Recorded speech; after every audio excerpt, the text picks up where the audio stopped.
Running events are the most fundamental events at Little Athletics. Now, depending on the little athlete's age, the events can range from short sprints through to middle distance races.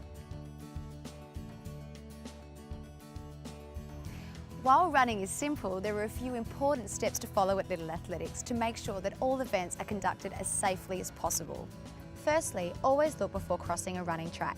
There may be more than one race taking place at a time, for example on a separate sprints track, so always check what's happening on each track before crossing. Secondly, in some age groups and events, little athletes may be allowed to wear spiked shoes. To avoid accidents from spiking themselves or others, spikes should only be put on just prior to the start of a race and removed immediately afterwards.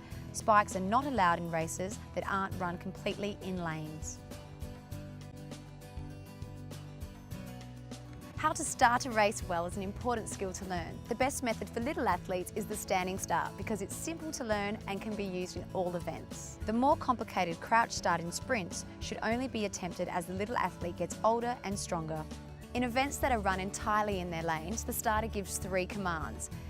On your marks, set, and then the bang of the gun, which then starts the race. When the starter calls on your marks, the little athlete should place one foot behind the starting line, but not on it. It will usually be the leg opposite to what they would kick a ball with. The other foot is placed back about 1 foot space and is pointed directly down the track. The heel is lifted off the ground. When the starter calls set, the little athlete bends forward at the hips and knees. At this point, the opposite arm and leg should be forward and the little athlete should be directing their vision at the ground, about 1 metre in front of their feet. When all the little athletes are still, the starter can commence the race by firing the starter's gun. At this stage, the little athlete should drive their arms and legs and step through with their back foot first. The procedure for starting in middle distance races is similar, except that there is no set command. When the starter calls on your marks, the little athlete should take the stance they would usually take on set in a sprinting race. Running is a natural activity, but how fast a little athlete can run can be improved by focusing on some basic techniques.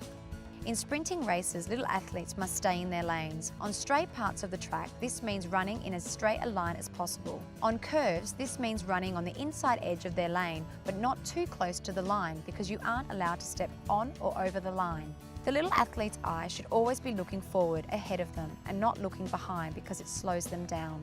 Little athletes will usually run faster if they try to stay relaxed and feel tall while they are running. The main difference between middle distance races and sprinting races is that in middle distance races, little athletes don't have a lane that they need to stay in. When there is the need to pass another competitor, the little athlete should go around them on their right-hand side. It is also important in longer races for the little athlete to pace themselves and not run too fast at the beginning. The race finishes when the torso of the little athlete crosses the line. The torso is the part of the body from above the waist to below the neck, but does not include the arms or hands.